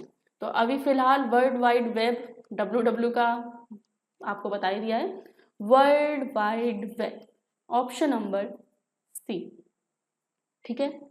35 हो गया 36। हैंडशेक प्रोटोकॉल क्रिया में फेज 2 सर्वर ऑथेंटिकेशन और की एक्सचेंज में आखिरी चरण कौन सा है? हैंडशेक प्रोटोकॉल क्रिया में, हैंडशेक प्रोटोकॉल क्रिया एक होती है, उसमें फेज 2 सर्वर ऑथेंटिकेशन और की एक्सचेंज में आखिरी चरण कौन सा होता है? इसमें आखिरी चरण कौन सा होता है? वो होता है सर्वर डन। सर्वर डन ये एक आखिरी चरण होता है। सर्वर को डेटा भेजने के लिए DHCP UDP पोर्ट डैश का प्रयोग करता है। सर्वर को डेटा भेजने के लिए DHCP UDP पोर्ट डैश का प्रयोग करता है। पोर्ट, कितने पोर्ट का प्रयोग करता है ये हमें बताना है। तो आंसर हमारा हो जाएगा 67, पोर्ट 67 का प्रयोग करता है। सर्वर को डाटा भेजने के लिए DHCP UDP पोर्ट 67 का प्रयोग करता है। IP एड्रेस के लिए DHCP सर्वर क्या प्रदान कर सकता है? IP एड्रेस के लिए DHCP सर्वर क्या प्रदान कर सकता है? तो वो क्या प्रदान कर सकता है भैया? डायनेमिक एलोकेशन भी प्रदान करेगा, ऑटोमेटिक एलोकेशन भी प्रदान करेगा, स्टैटिक एलोकेशन भी प्रदान करेगा। तो आंसर हमारा हो जाएगा ऑल ऑफ द एबव। ज़्यादातर स्टूडेंट्स ने कंप्यूटर सॉफ्टवेयर एप्लीकेशन को ही चूज किया है एंड ये उसी के क्वेश्चन है, ठीक है। कंप्यूटर सॉफ्टवेयर एप्लीकेशन के ही ये क्वेश्चंस हैं। तो सैम्पल पेपर, तीनों मॉडल पेपर आपको एग्जाम में काफ़ी हेल्प करेंगे। Network transmission speed dash network में सबसे अधिक है। Network transmission speed dash network में सबसे अधिक होती है। कौन से नेटवर्क में? Local area, wide area, metropolitan area, या फिर चौथा ऑप्शन हमारा कौन सा है? ऑल ऑफ द एबव, सभी में। Network transmission speed LAN network में सबसे अधिक होती है, ठीक है। Option number A, LAN network में सबसे अधिक होती है। लोकल एरिया नेटवर्क में ट्रांसमिशन स्पीड सबसे अधिक होती है। सेकेंड नंबर क्वेश्चन है, नेटवर्क लेयर निम्नलिखित में से किससे संबंधित होती है? जो नेटवर्क लेयर होती है वो इनमें से किससे संबंधित होती है? बिट्स, फ्रेम्स, पैकेट्स, या फिर नन ऑफ द एबव। तो जो नेटवर्क लेयर है वो किससे संबंधित होती है? वो पैकेट से संबंधित होती है, पैकेट से संबंधित होती है। थर्ड नंबर क्वेश्चन है, नेटवर्क डैश कंप्यूटर नेटवर्क का समग्र फिजिकल डिजाइन है। इनमें से कौन है जो नेटवर्क कंप्यूटर नेटवर्क का समग्र फिजिकल डिज़ाइन है? समग्र फिजिकल डिज़ाइन है प्रोटोकॉल, फायरवॉल, आर्किटेक्चर, या फिर टर्मिनल। तो यहाँ पर देखो क्या बात कर रहा है, कंप्यूटर नेटवर्क का समग्र फिजिकल डिज़ाइन। जहाँ डिज़ाइन की बात आती है वहाँ क्या आता है? आर्किटेक्चर। तो ऑप्शन नंबर हमारा क्या हो जाएगा? Option number C. Fourth number question है, डैश लेयर प्रॉक्सी फायरवॉल को फिल्टर करता है। इनमें से कौन सी लेयर है जो प्रॉक्सी फायरवॉल को फिल्टर करता है? कौन सी लेयर प्रॉक्सी फायरवॉल को फिल्टर करने का कार्य करती है? तो वो लेयर है आपकी एप्लीकेशन लेयर। एप्लीकेशन लेयर आपकी क्या करती है? फिल्टर करती है। किसको? प्रॉक्सी फायरवॉल को फिल्टर करती है। फिफ्थ नंबर क्वेश्चन है, डायल अप कनेक्शन को उपयोग करके ISP को कनेक्ट करने में सक्षम बनाता है। इनमें से कौन है जो डायल अप कनेक्शन का उपयोग करके ISP को कनेक्ट करने में सक्षम बनाता है? तो वो कौन सा हो जाएगा? वो हो जाएगा मॉडेम। बहुत ही इंटरेस्टिंग क्वेश्चन है, बहुत ही इंपॉर्टेंट क्वेश्चन है, ठीक है। एंड आप लोग ये बिल्कुल मत सोचेगा कि बिल्कुल कोपा जैसे हमने ITI करी थी, ITI एग्ज़ाम दिया था, ठीक उसी तरीके से हमें देखने को मिल जाए तो थोड़ा सा वहाँ पर मुश्किल है, ठीक है। लेकिन जिस तरीके से मैं आपको सेट प्रोवाइड कर रही हूँ, DGT द्वारा ही प्रोवाइडेड है। मैं आपको हर एक मॉडल पेपर में भी मैंने बताया था, सैम्पल पेपर में भी मैंने बताया था, DGT द्वारा प्रोवाइडेड क्वेश्चन है। आपको पता है DGT इतना प्रोवाइड करा देता है कि आप उससे पास हो सको, ठीक है। एंड एक्स्ट्रा मेहनत के लिए एंड एक्स्ट्रा नंबर के लिए आपको अपनी मेहनत एक्स्ट्रा करनी पड़ती है, ये चीज़ आपको पता होगी, ठीक है।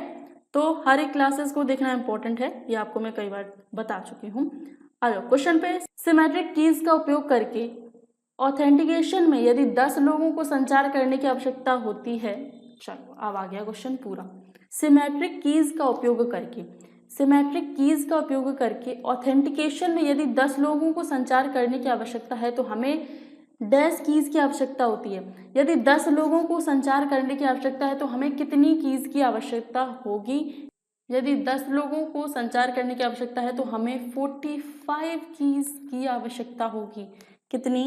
45 कीज की हमें आवश्यकता होगी, ठीक है। असाइमेट्रिक की को डैश की भी कहा जाता है। जो असाइमेट्रिक की है उसको और किस कुंजी के नाम से जानते हैं? असाइमेट्रिक कुंजी को और किस कुंजी के नाम से जानते हैं? सीक्रेट की, पब्लिक की, प्राइवेट की या फिर नन ऑफ द एबव? तो इसको हम पब्लिक की के नाम से भी जानते हैं, पब्लिक कुंजी के नाम से भी जानते हैं। किसको? असाइमेट्रिक की को हम पब्लिक कुंजी के नाम से भी जानते हैं। डिजिटल सिग्नेचर तकनीक में मैसेज रिसीव प्लेन टेक्स्ट बनाने के लिए डैश का प्रयोग करते हैं। डिजिटल सिग्नेचर तकनीक, एक डिजिटल सिग्नेचर तकनीक आप लोगों को पता होगी, उसमें मैसेज रिसीव प्लेन टेक्स्ट बनाने के लिए, प्लेन टेक्स्ट बनाने के लिए हम किसका प्रयोग करते हैं? ऑप्शंस हैं आपके, सेंडर पब्लिक की या फिर हर हिज पब्लिक की या फिर हर हिज प्राइवेट की या फिर ऑप्शन नंबर डी है हमारा सिमेट्री की। आंसर क्या हो जाएगा हमारा?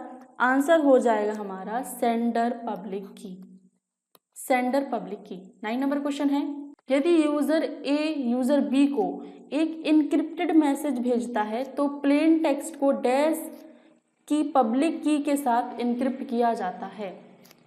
यदि यूजर ए यूजर बी को एक इनक्रिप्टेड मैसेज भेजता है तो प्लेन टेक्स्ट को डैश की पब्लिक की के साथ इनक्रिप्टेड किया जाएगा। ये पब्लिक की नहीं है, ये कुंजी है, ठीक है। प्लेन टेक्स्ट को द नेटवर्क की पब्लिक कुंजी के साथ या फिर यूजर ए या फिर यूजर बी। तो आंसर हमारा इसका क्या हो जाएगा?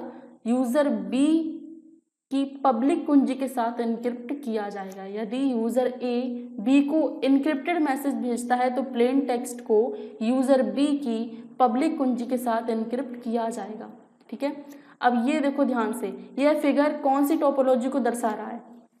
ये जो आपको फिगर एक दिख रहा है ये आपकी किस टोपोलॉजी को दर्शा रहा है? आप कहोगे मैडम मुझे स्टार बनता दिख रहा है, तो क्या ये स्टार टोपोलॉजी है? ठीक है, आप कहोगे ये मुझे स्टार बनते दिख रहा है, तो क्या ये स्टार टोपोलॉजी है? बस टोपोलॉजी तो ये नहीं है, राइट। अब आपको दिख रहा होगा स्टार टोपोलॉजी इस तरीके की, यहाँ पे हमारे क्या होते हैं?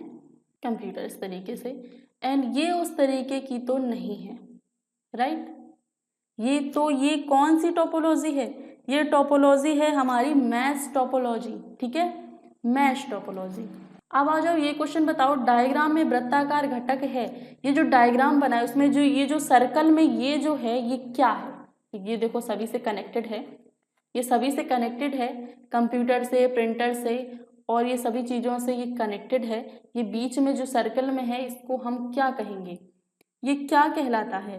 तो ये कहलाता है हमारा, एक मिनट काम नहीं कर रहा है माउस, ये कहलाएगा हब, हब कहलाएगा, ठीक है। नेक्स्ट क्वेश्चन है, नेटवर्क की फिजिकल या लॉजिक अरेंजमेंट है। नेटवर्क की फिजिकल या लॉजिकल अरेंजमेंट है, इनमें से क्या नेटवर्क की फिजिकल या लॉजिकल अरेंजमेंट है? वो है हमारी टोपोलॉजी, फिजिकल और लॉजिकल अरेंजमेंट होती है। 30 नंबर क्वेश्चन, निम्नलिखित में से कौन सा नेटवर्क लेयर का कार्य नहीं है? इनमें से कौन सा नेटवर्क लेयर का कार्य नहीं है? इनमें से कौन सा है जो नेटवर्क लेयर का कार्य नहीं करता है तो आपका आंसर हो जाएगा ट्रांसमिशन। ट्रांसमिशन जो है वो क्या करता है, वो नेटवर्क लेयर का कार्य नहीं है। ठीक है, नेक्स्ट क्वेश्चन है, निम्नलिखित में से कौन सी सिक्योरिटी की प्रोटेक्शन लेयर होती है? Which of the following is a layer of protection for security? कौन सी सिक्योरिटी की प्रोटेक्शन लेयर होती है? कौन सी सिक्योरिटी की प्रोटेक्शन लेयर होती है? तो वो होती है हमारी प्लेटफॉर्म लेवल प्रोटेक्शन, ये भी हो जाएगी, एप्लीकेशन लेवल प्रोटेक्शन, ये भी हो जाएगी, रिकॉर्ड लेवल प्रोटेक्शन, तो ये सभी हो जाएंगे हमारे राइट आंसर। ठीक है, 15 नंबर क्वेश्चन है, IPv4 या IPv6 के लिए आईपी पैकेट का अधिकतम साइज क्या होता है? IPv4 और IPv6 के लिए पैकेट्स का, आईपी पैकेट्स का अधिकतम साइज क्या होता है? अधिकतम साइज क्या होता है? तो साइज होता है 65535, 65535, ये इसका अधिकतम साइज होता है। 16 नंबर क्वेश्चन है, कौन TCP/IP का उच्चतम लेयर बनाता है और फाइलों में संदेश को छोटे पैकेट में विभाजित करता है जो इंटरनेट पर ट्रांसमिटेड होते हैं? कौन सा है जो TCP/IP का उच्चतम लेयर बनाता है? उच्चतम लेयर बनाता है तो हमें वहीं से समझ में आ जाएगा कि ये टेलनेट का बात कर रहा है। TCP/IP का उच्चतम लेयर बनाता है और फाइलों में संदेश को छोटे पैकेट्स में विभाजित करता है जो इंटरनेट पर ट्रांसमिटेड होते हैं, तो इसका आंसर हमारा हो जाएगा टेलनेट। DNS का पूर्ण रूप क्या है? DNS का पूर्ण रूप हमें यहाँ पर पूछा गया है। DNS का पूर्ण रूप हमसे यहाँ पर पूछा गया है, तो DNS का पूर्ण रूप होता है domain name system. Domain name system. 18 number question है, DNS रिकॉर्ड का एक्सटेंस निम्नलिखित में से कौन सा फंक्शन जांचता है? एक्सिस्टेंस, इनमें से कौन सा फंक्शन जांचता है? DNS रिकॉर्ड का एक्सिस्टेंस निम्नलिखित में से कौन सा फंक्शन जांचता है? तो वो फंक्शन हमारा हुआ चेक DNSRR। चेक DNSRR, ये जो फंक्शन है ये एक्सिस्टेंस को जांचता है। ठीक है, 90 नंबर क्वेश्चन है, इरेड्यूसिबल BER फ्लोर को डैश के कारण फ्रीक्वेंसी सिलेक्टिव चैनलों में बनाया जाता है। इरेड्यूसिबल BER फ्लोर को डैश के कारण फ्रीक्वेंसी सिलेक्टिव चैनलों में बनाया जाता है इंटर सिंबल इंटरफेस के कारण। किसके कारण? इंटर सिंबल इंटरफेस के कारण फ्रीक्वेंसी सिलेक्टिव चैनलों में बनाया जाता है। 20 नंबर क्वेश्चन है, चित्र क्रमांक में 1 क्या है? जो 1 नंबर है वो क्या है? चित्र हमारा कहाँ पर है? ये है। ये जो चित्र है इसमें ये जो 1 क्रमांक है ये इसको दर्शा रहा है। ये क्या है? ये क्वेश्चन पूछ रहा है ये क्या है? ये क्वेश्चन पूछ रहा है कि ये क्या है? तो ये है हमारा क्या? Wavelength switch. ये क्या कहलाएगा? ये वेवलेंथ स्विच कहलाएगा। 21 नंबर क्वेश्चन है, MySQL के लिए डिफॉल्ट पोर्ट नंबर क्या है? MySQL के लिए डिफॉल्ट पोर्ट नंबर क्या है? डिफॉल्ट पोर्ट नंबर MySQL के होता है 3306। 3306 ये MySQL के लिए डिफॉल्ट पोर्ट नंबर होता है। 22 नंबर क्वेश्चन पे बढ़ते हैं, नया टेबल बनाने के लिए MySQL में कौन सा कीवर्ड उपयोगी किया जाता है? अगर हमें नया टेबल बनाना है MySQL में तो कौन सा कीवर्ड यूज़ करेंगे? किसके लिए? नए टेबल बनाने के लिए तो हम यूज़ करेंगे केवल और केवल क्रिएट का। ठीक है, क्रिएट का। 23 नंबर क्वेश्चन है, MySQL टेबल में नए रिकॉर्ड डालने के लिए कौन सा स्टेटमेंट उपयोग किया जाता है? MySQL टेबल में नए रिकॉर्ड को अगर हमें डालना है तो कौन सा स्टेटमेंट हम यूज़ करेंगे? डालना है, क्या करना है यहाँ पे देखो, इंसर्ट। ठीक है, option number D. MySQL database में डेटा प्राप्त करने के लिए कौन सा कमांड उपयोगी किया जाता है?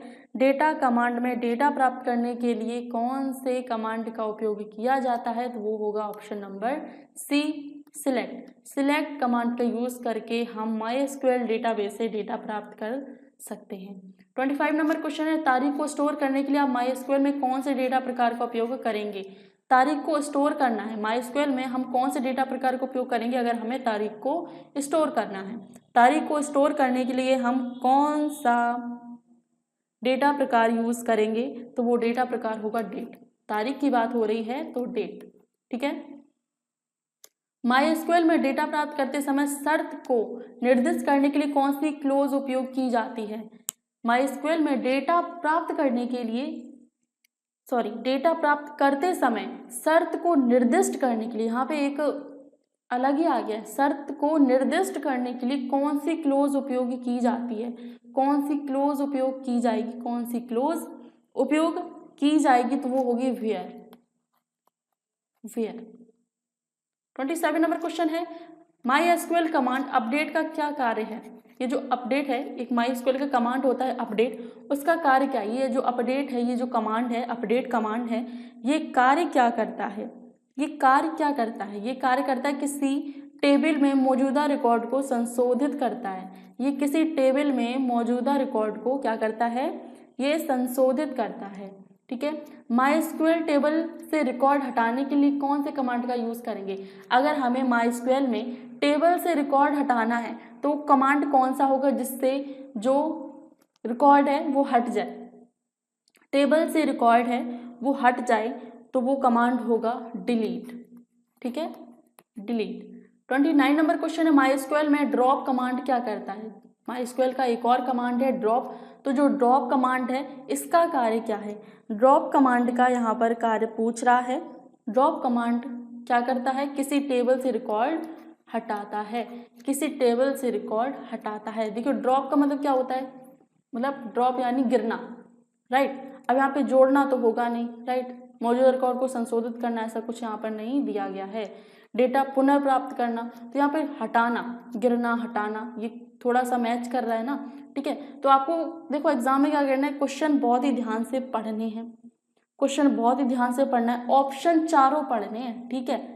ऑप्शन चारों पढ़ने हैं, भले ही आपको कि अच्छा इस क्वेश्चन का आंसर ये होगा, राइट। एक होता है ना दिमाग में कुछ क्वेश्चन के आंसर छप जाते हैं, लेकिन फिर भी आपको ऑप्शन चारों देखने होंगे, तब आपको अपना क्या देना है? आंसर देना है, ठीक है। किसी टेबल की संरचना को बदलने के लिए किस MySQL कमांड का उपयोग किया जाता है? किसी टेबल की संरचना को ही अगर हमें बदलना हो, किसी टेबल की अगर हमें स्ट्रक्चर को ही बदलना हो तो MySQL का कौन सा कमांड है जो उस स्ट्रक्चर को बदलने में मदद करेगा? उस स्ट्रक्चर को बदलने में मदद करेगा, तो आंसर हमारा होगा अल्टर। आंसर क्या होगा हमारा? अल्टर जो है वो टेबल के स्ट्रक्चर को बदलने में मदद करेगा। 31 नंबर क्वेश्चन है, वेरिएबल लेंथ स्ट्रिंग को स्टोर करने के लिए किस MySQL डेटा प्रकार का उपयोग किया जाता है? वेरिएबल लेंथ स्ट्रिंग को स्टोर करने के लिए किस MySQL डेटा प्रकार का उपयोग किया जाता है? तो वो आपका हो जाएगा varchar, option number C varchar. 32 number question है, MySQL में टेबल का नाम बदलने के लिए किस कमांड का उपयोग किया जाता है? MySQL में टेबल का अगर हमें नाम बदलना है तो हम कौन से कमांड का यूज करेंगे? टेबल में टेबल का नाम बदलना है, ठीक है, टेबल का हमें नाम बदलना है तो वो कमांड होगा रीनेम। रीनेम यूज करेंगे, change the name of a table, ठीक है। 33 नंबर क्वेश्चन है, MySQL कमांड ट्रंकेट का उद्देश्य क्या है? ट्रंकेट का यहाँ पर यूज पूछा है। ट्रंकेट का एक जो कमांड है ट्रंकेट, इसका यूज यहाँ पर क्या है? यहाँ पर ये पूछ रहा है ट्रंकेट का यहाँ पर यूज क्या है। ट्रंकेट जो कमांड है MySQL में, उसका यूज होता है किसी टेबल से रिकॉर्ड हटाना, किसी टेबल से रिकॉर्ड हटाना। आप कहोगे मैम ड्रॉप का भी यही काम था, किसी टेबल से रिकॉर्ड हटाना, ठीक है। देख लेते हैं ड्रॉप यहाँ पर कहाँ है। किसी टेबल से रिकॉर्ड हटाना, ड्रॉप कमांड का भी यही यूज दिया है। 34 नंबर क्वेश्चन है, कौन सा MySQL क्लॉज परिणाम सेट को आरोही या अवरोही क्रम में सॉर्ट करने के लिए उपयोग किया जाता है? आरोही या अवरोही क्रम में सॉर्ट करने के लिए किया जाता है तो वो है ऑर्डर्ड बाय। Ordered bye. कौन सा कथन MySQL टेबल में मौजूदा रिकॉर्ड को अपडेट करने के लिए प्रयोग किया जाता है? अब टेबल में मौजूदा रिकॉर्ड को अगर हमें अपडेट करना हो तो MySQL का कौन सा कथन होगा जिससे हम उस रिकॉर्ड को अपडेट कर सकते हैं? तो वो होगा update, option number A update ही हो जाएगा। कौन सा MySQL फंक्शन एक कॉलम से सबसे उच्चतम मान को खोजने के लिए उपयोग किया जाता है? MySQL फंक्शन एक कॉलम में सबसे अधिक उच्चतम मान को खोजने के लिए उपयोग किया जाता है तो फंक्शन कौन सा हो जाएगा? वो फंक्शन हो जाएगा आपका मैक्स। देखिए यहाँ पे क्या है, फाइंड द हाईएस्ट वैल्यू, उच्चतम मान के लिए हम यहाँ पर मैक्स का यूज करेंगे। ठीक है, कौन सा कमांड माइस्क्वेल में विशेषाधिकार देने के लिए उपयोग किया जाता है? विशेषाधिकार देने के लिए प्रयोग किया जाता है। कौन सा कमांड होगा जो माइस्क्वेल में विशेषाधिकार देने के लिए प्रयोग किया जाता है? तो वो कमांड यहाँ पर आपका हो जाएगा grant, option number C grant. 38 question, कौन सा माइस्क्वेल कमांड एक डेटाबेस को हटाने के लिए उपयोग किया जाता है? कौन सा माइस्क्वेल कमांड एक डेटाबेस को हटाना है, अगर किसी हमें डेटाबेस को हटाना है तो हम कौन से कमांड का यूज करेंगे? वो कौन सा कमांड होगा जिससे हम किसी डेटाबेस को हटा सकते हैं? तो वो होगा ड्रॉप डेटाबेस, ड्रॉप डेटाबेस। पहला क्वेश्चन है, कौन सा माइस्क्वेल फंक्शन एक स्ट्रिंग की लंबाई खोजने के लिए उपयोग किया जाता है? माइस्क्वेल फंक्शन कौन सा है फंक्शन जो एक स्ट्रिंग की लंबाई खोजने के लिए उपयोग किया जाता है? स्ट्रिंग की अगर हमें लंबाई खोजनी है तो उसके लिए हम कौन से माइस्क्वेल फंक्शन का यूज करेंगे? तो वो फंक्शन होगा ऑप्शन नंबर बी।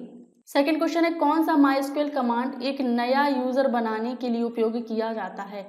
कौन सा माइस्क्वेल कमांड एक नया यूजर बनाने के लिए उपयोग किया जाता है? यानी कि अगर हमें एक नया यूजर बनाना हो तो उसके लिए हम कौन से कमांड का यूज करेंगे? तो वो होगा create user, option number A create user. Third number question है, what is the purpose of MySQL command desc? MySQL command desc का उद्देश्य क्या है? डेस्क एक जो कमांड है उसका उद्देश्य क्या होता है? डेस्क का उद्देश्य क्या होता है?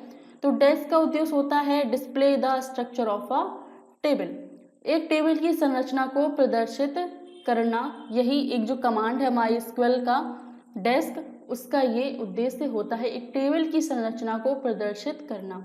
4 नंबर क्वेश्चन है, माइस्क्वेल में कौन सा फंक्शन एक स्ट्रिंग को अपर केस में बदलने के लिए प्रयोग किया जाता है? एक स्ट्रिंग को अपर केस में, एक होता है लोअर केस में बदलने के लिए, एक होता है अपर केस। तो एक स्ट्रिंग को अपर केस में बदलने के लिए कौन से फंक्शन का प्रयोग किया जाता है? कौन सा फंक्शन होगा? तो अपर के लिए हम अपर फंक्शन का ही यूज करेंगे। ठीक है, एक स्ट्रिंग को अपर केस में बदलने के लिए हम अपर का यूज करेंगे, ऑप्शन नंबर ए अपर फंक्शन का यूज करेंगे। 5th नंबर क्वेश्चन है, माइस्क्वेल कमांड अल्टर टेबल क्या करता है? एक जो कमांड है माइस्क्वेल का, हमने पिछली क्लास में भी 2-3 कमांड पढ़े थे। माइस्क्वेल कमांड काफ़ी सारे कमांड थे 2-3, तो उसमें हमने जाना था कि इनके क्या उद्देश्य होते हैं, क्या कार्य होता है। और इसमें भी उसी तरीके का क्वेश्चन है कि माइस्क्वेल कमांड एक होता है अल्टर टेबल, वो क्या कार्य करता है? वो क्या कार्य करता है अल्टर टेबल? तो ये किसी टेबल में मौजूदा रिकॉर्ड को संशोधित करता है। अल्टर टेबल क्या करता है कमांड? किसी टेबल में मौजूदा रिकॉर्ड को संशोधित करता है। 6 नंबर क्वेश्चन है, कौन सा माइस्क्वेल फंक्शन एक कॉलम में न्यूनतम मान खोजने के लिए उपयोग किया जाता है? किसके लिए? मिनिमम वैल्यू, मिनिमम वैल्यू किसके लिए? फाइंड करने के लिए, मिनिमम वैल्यू खोजने के लिए कौन सा फंक्शन यूज किया जाता है? माइस्क्वेल में मिनिमम वैल्यू अगर हमें खोजनी है तो उसके लिए हम यूज करेंगे मिन। एक ये जो फंक्शन है मिन, यानी मिनिमम जिसको बोलते हैं, मिनिमम के लिए, मिनिमम वैल्यू के लिए, मिनिमम मान के लिए, न्यूनतम मान के लिए, तो वो फंक्शन होगा min, option number 3। 7 number question, MySQL command insert into select का कार्य क्या है? ये जो कमांड है, फिर से हमारे पास बहुत सारे कमांड आ गए हैं, हमने काफ़ी कमांड पढ़ ली हैं, तो आपको इनको अच्छी तरीके से याद कर लेना कि कौन से कमांड का यूज़ किस लिए किया जाता है। इंसर्ट इनटू सिलेक्ट का कार्य क्या होता है? माइस्क्वेल का एक कमांड है इंसर्ट इनटू सिलेक्ट, का कार्य यहाँ पर क्या होता है? तो इसका कार्य यहाँ पर होता है एक टेबल से डेटा को दूसरी टेबल में कॉपी करना। एक टेबल से डेटा को दूसरी टेबल में कॉपी करना ही यहाँ पर कमांड हो जाएगा। किस चीज का? इंसर्ट इनटू सिलेक्ट का। जो कमांड है इंसर्ट इनटू सिलेक्ट, एक टेबल के डेटा को दूसरी टेबल में कॉपी करना ही कहलाता है। कौन सा माइस्क्वेल ऑपरेटर किसी मान के नल होने की जांच के लिए उपयोग किया जाता है? Which MySQL operator is used to check if a value is null? Null जो मान है, मान जो है वो नल होने की जांच के लिए उपयोग किया जाता है, तो वो कौन सा कमांड हो जाएगा? वो कमांड हो जाएगा is null, option number A is null. 9 number question है, एक ट्रांजैक्शन को डैश फॉर्म के स्टेटमेंट द्वारा सीमांकित किया जाता है। एक ट्रांजैक्शन को डैश फॉर्म के स्टेटमेंट द्वारा सीमांकित किया जाता है, सीमांकित किया जाता है। बिगिन ट्रांजैक्शन और एंड ट्रांजैक्शन फॉर्म के स्टेटमेंट द्वारा सीमांकित किया जाता है। एक जो ट्रांजैक्शन है उसको बिगिन ट्रांजैक्शन और एंड ट्रांजैक्शन, मतलब कि शुरुआती ट्रांजैक्शन और अंतिम ट्रांजैक्शन फॉर्म के स्टेटमेंट द्वारा सीमांकित किया जाता है एक ट्रांजैक्शन को। ठीक है। 10 नंबर क्वेश्चन है, ट्रांजैक्शन की विशेषताओं की पहचान करें। ट्रांजैक्शन की विशेषताओं की पहचान करनी है, इनकी क्या विशेषता होती है ट्रांजैक्शन की।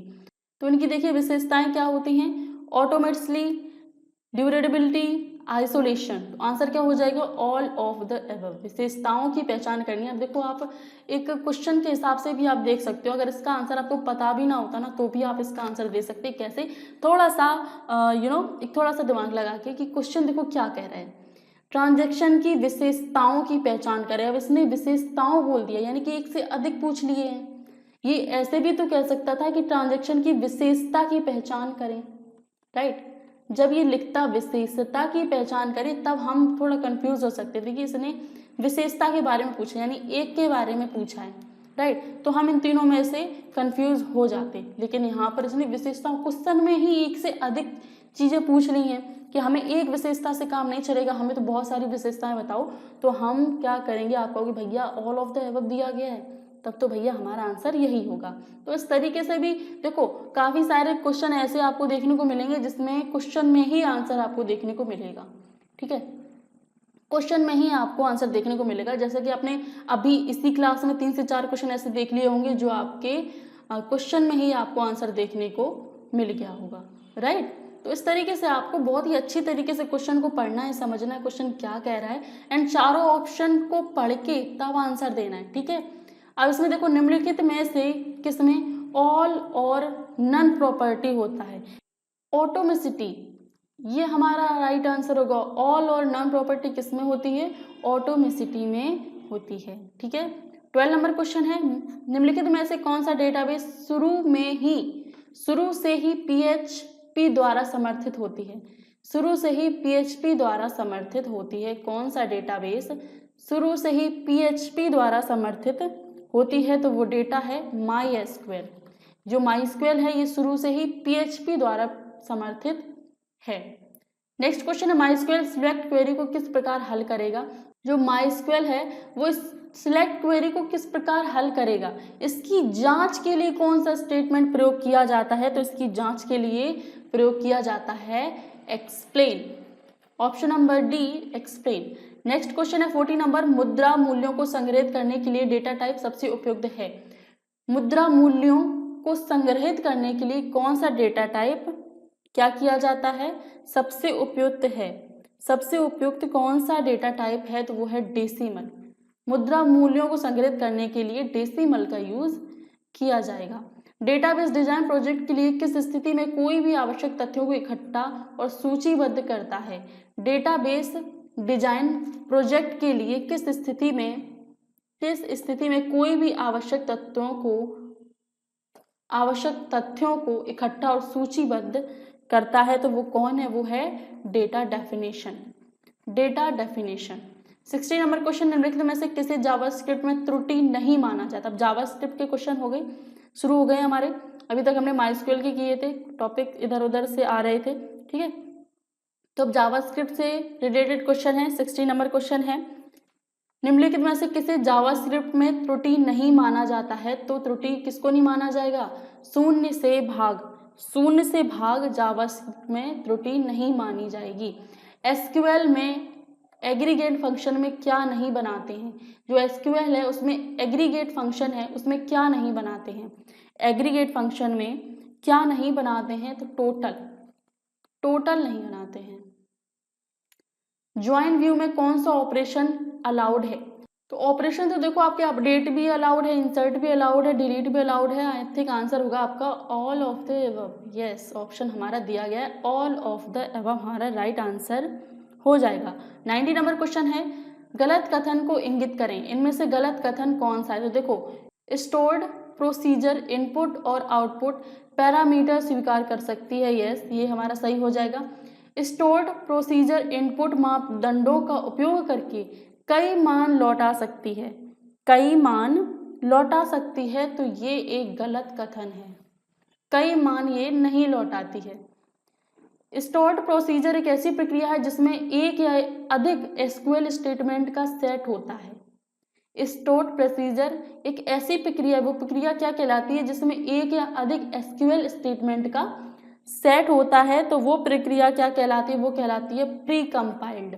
Option number C, precompiled. देखिए ये क्वेश्चन इंपॉर्टेंट है, ऐसा नहीं है कि मैं टाइम पास कर रही हूँ, व्यूज के लिए कर रही हूँ, राइट। अगर मैं व्यूज के लिए, पैसे कमाने के लिए ऐसा कुछ कर रही होती, मेन चीज है रुपए, ठीक है। हर कोई किस लिए मेहनत किस लिए कर रहा है? पैसे के लिए। पैसा है तो आराम है, राइट। तो अभी मेहनत के लिए रहा है। तो अगर मुझे पैसे कमाने होते थोड़े एकदम बिल्कुल अंधे तरीके से पैसे कमाने होते, तो मैं अभी तक इनका बैच बना चुकी होती, राइट। आपका ITI को भी मैंने आपको फ्री पढ़ाया था, राइट। फ्री पढ़ाया था ऑन यूट्यूब, आपके लिए बिल्कुल फ्री था। एंड इतना अच्छा मैंने आपको स्टडी मटेरियल प्रोवाइड किया था, हर एक स्टूडेंट पास हुआ था। अब जिसने फॉलो नहीं किया मुझे, जस्ट आप एक होता है कि मैडम तो बकवास करती रहती, कुछ भी बोलती हैं। एंड काफ़ी सारे बच्चे, काफ़ी बेनिफिट उनको मिलता है कि मैम आप बोलती हो क्लास में, अपने एक्सपीरियंस शेयर करते हो, तो हमें हेल्प मिलती है, ऐसी बात नहीं है। क्वेश्चन पे आते हैं। ज्वाइंट कंडीशन में ज्वाइंट टाइप होते हैं। कितने टाइप के होते हैं? जो ज्वाइंट कंडीशन होता है उसमें ज्वाइंट टाइप कितने टाइप के होते हैं? ज्वाइंट टाइप कितने टाइप के होते हैं? तो ये होते हैं 5 प्रकार के। ज्वाइंट टाइप 5 होते हैं। 22 नंबर क्वेश्चन है। जब आप उन पंक्तियों को जोड़ना चाहते हैं जिनका मान समान नहीं होता, तब किस प्रकार के ज्वाइन की आवश्यकता होती है? क्वेश्चन ध्यान से समझिए। जब आप उन पंक्तियों को जोड़ना चाहते हैं, उन पंक्तियों को जोड़ना चाहते हैं जिनका मान समान नहीं होता है, तब किस प्रकार के ज्वाइन की आवश्यकता होती है? तब किस प्रकार के ज्वाइन की आवश्यकता होती है? तो वो ज्वाइन होगा outer join. Option number 3, outer join की आवश्यकता होती है। टेबल्स को जोड़ने के लिए निम्नलिखित में से कौन सा बेसिक दृष्टिकोण में से एक है? टेबल्स को जोड़ने के लिए इनमें से कौन सा बेसिक दृष्टिकोण में से एक है? टेबल्स को जोड़ने के लिए। अब टेबल्स को जोड़ने के लिए यहाँ पर आप कहोगे मैडम जी एक पूछा है, दृष्टिकोण में से एक है। इनमें से कौन सा दृष्टिकोण में से, बेसिक दृष्टिकोण में से एक है? तो देखिए, एक तो भैया सब स्क्वेरी भी है, यूनियन ज्वाइन भी है, नेचुरल ज्वाइन भी है। टेबल्स को जोड़ने के लिए बेसिक दृष्टिकोण में से हमारा सब क्वेरी भी है, यूनियन ज्वाइन भी है, नेचुरल ज्वाइन भी है। तो ऑप्शन डी क्या है? ऑल ऑफ द अबव यहाँ पर राइट आंसर हो जाएगा।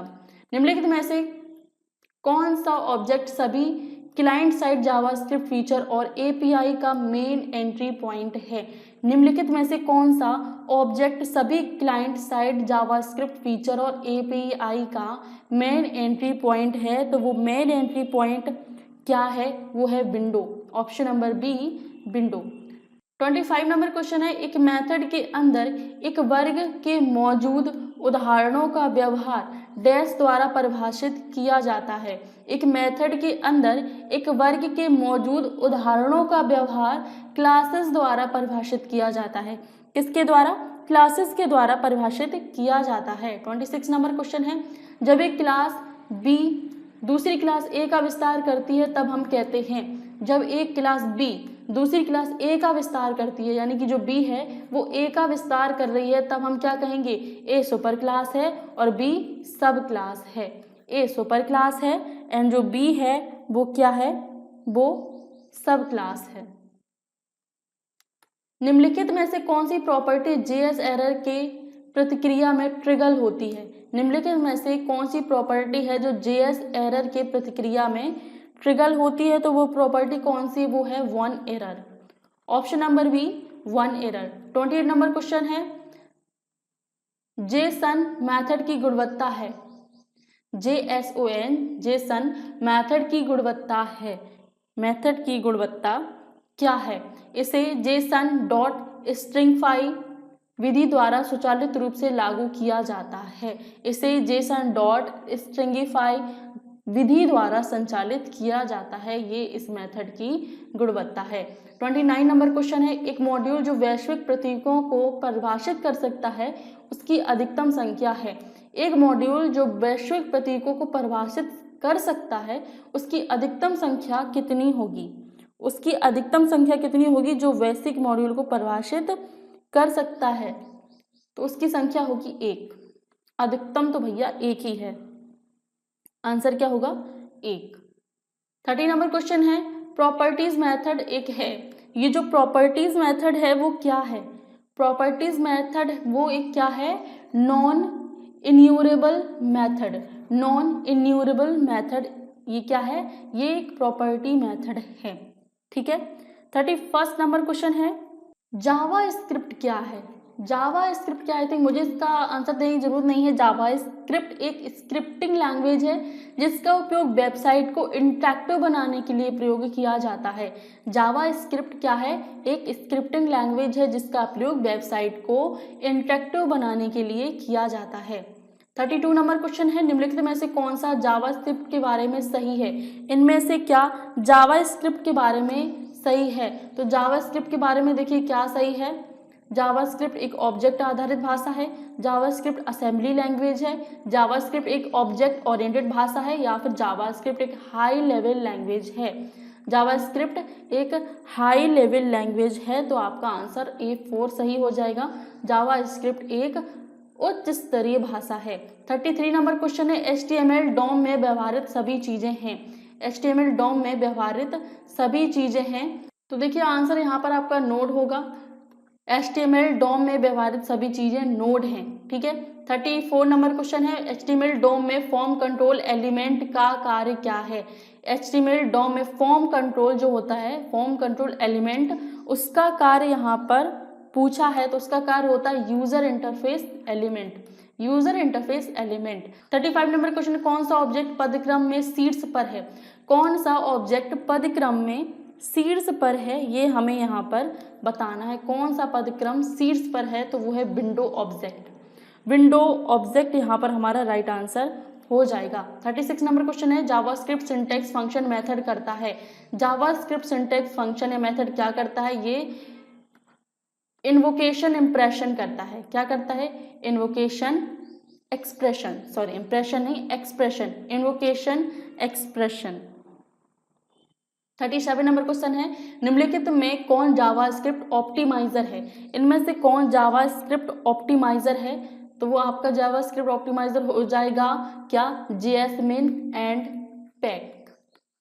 जेसमिन एंड पैक, ये देखो हिंदी में पैकर लिखा है, इंग्लिश में पैक लिखा है। 38 एंड लास्ट क्वेश्चन है हमारी इस क्लास का, जावास्क्रिप्ट किस प्रकार की भाषा है? जावास्क्रिप्ट किस प्रकार की भाषा है? तो जावास्क्रिप्ट एक स्क्रिप्टिंग लैंग्वेज है। क्या है? जावास्क्रिप्ट एक स्क्रिप्टिंग लैंग्वेज है। ठीक है। तो इन्हीं क्वेश्चंस के साथ हमारी क्लास कंप्लीट होती है। मॉडल